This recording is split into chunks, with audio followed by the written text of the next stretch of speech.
और 26/11 मुंबई हमले के मास्टरमाइंड आतंकी तहव्वुर राणा को आज कुछ ही घंटों में भारत में लाया जाएगा। तहव्वुर राणा का विशेष विमान से भारत लाया जा रहा है और दोपहर तक उसको भारत ले आया जाएगा। जांच एजेंसी एनआईए और खुफिया एजेंसी की एक जॉइंट टीम तहव्वुर राणा को लेकर स्पेशल फ्लाइट से रवाना हो चुकी है और तहव्वुर ने भारत आने से बचने के लिए अमेरिकी सुप्रीम कोर्ट याचिका दायर की थी, जिसे याचिका को खारिज किया गया था। तहव्वुर राणा को 2009 में एफबीआई ने गिरफ्तार किया। राणा को अमेरिका में लश्कर ए तैयबा का समर्थन करने के लिए दोषी ठहराया गया। अब तक वो लॉस एंजलिस के एक डिटेंशन सेंटर में बंद था। अब 2008 मुंबई आतंकी हमलों के दोषी तहव्वुर राणा को अमेरिका से भारत लाया जा रहा है। 26 नवंबर 2008 को मुंबई में आतंकी संगठन लश्कर ए तैयबा के 10 आतंकियों ने अटैक किया था, जिसमें 175 लोग मारे गए थे।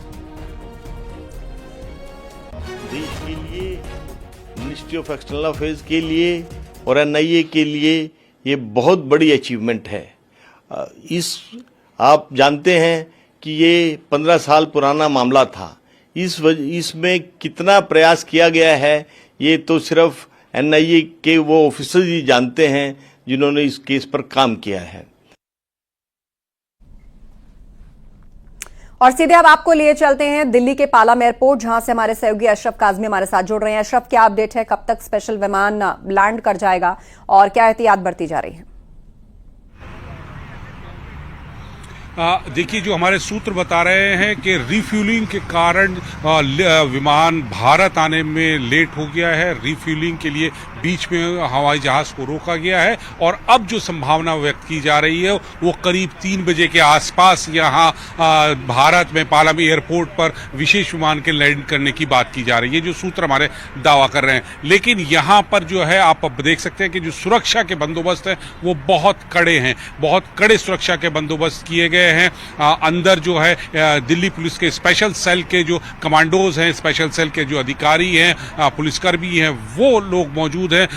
कई लेयर की सुरक्षा बंदोबस्त किया गया है। बहुत हाई सुरक्षा जिसे कहा जाता है कि कड़ी सुरक्षा के बीच में तहव्वुर राणा को इसी पालम एयरपोर्ट से बाहर, जो टेक्निकल एयरपोर्ट है, आप ये आउटगेट देख सकती हैं कि यहां से बाहर लाया जाएगा और फिर यहां से सीधे एनआईए के जो हेडक्वार्टर है लोधी रोड पर, वहां ले जाया जाएगा। यहीं पर उसका मेडिकल होगा। मेडिकल होने के बाद फिर उनको जो न्यायिक प्रक्रिया होती है कोर्ट में पेश किया जाएगा। कोर्ट से रिमांड मांगी जाएगी और पुलिस जो है वो ज्यादा से ज्यादा समय के लिए उनकी रिमांड की अवधि मांगेगी और फिर उस पर कोर्ट फैसला करेगी कि क्या कितने दिन की रिमांड दी जाती है पुलिस। और उसके अलावा उनको जो है तहव्वुर राणा को हाई जो सुरक्षा की जेल है, हाई सिक्योरिटी जेल है तिहाड़, वहां पर रखा जाएगा। वहां पर भी तिहाड़ जेल में जो सुरक्षा के बंदोबस्त हैं वो बहुत मजबूत किए गए हैं। अधिकारियों को बस वहां पर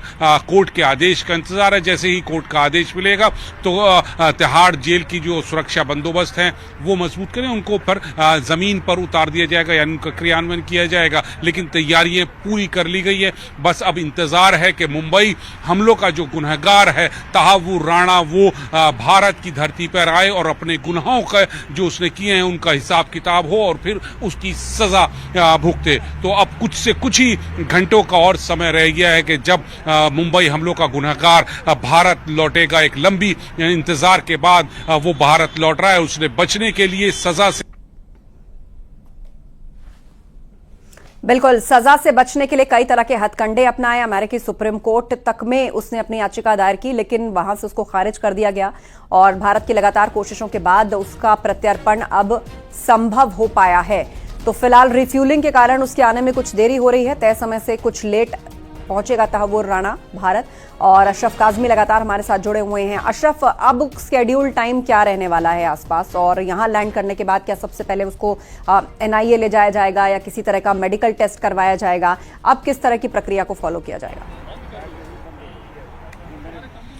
देखिए, जैसे ही वो भारत लौटेगा करीब 3 बजे के आसपास का जो नया समय तय किया गया। इससे पहले कहा यह जा रहा था कि 12 बजे के आसपास आएगा, लेकिन रिफ्यूलिंग के कारण उसको थोड़ा इंतजार लेट हो गया है जहाज। अब जब यहाँ दिल्ली आ जाएगा उसके बाद फिर सीधे पालम एयरपोर्ट से एनआईए मुख्यालय लेके जाया जाएगा। वहां पर उसका मेडिकल होगा, उसकी जांच की जाएगी और मेडिकल भी के लिए जो डॉक्टर्स की टीम है वो एनआईए मुख्यालय ही आएगी। उन्हें किसी हॉस्पिटल में नहीं लेके जाएगा क्योंकि उसको खतरा है, हाई सिक्योरिटी उनको प्रोवाइड की गई है। तो इसलिए एनआईए के मुख्यालय में ही डॉक्टरों की टीम का दल आएगा, वो उसकी पूरी मेडिकल जांच करेंगे और फिर उसके रिमांड के लिए कोर्ट में पेश किया जाएगा, पूरी बातचीत प्रक्रिया को की फॉलो जाएगी। किया जाएगा।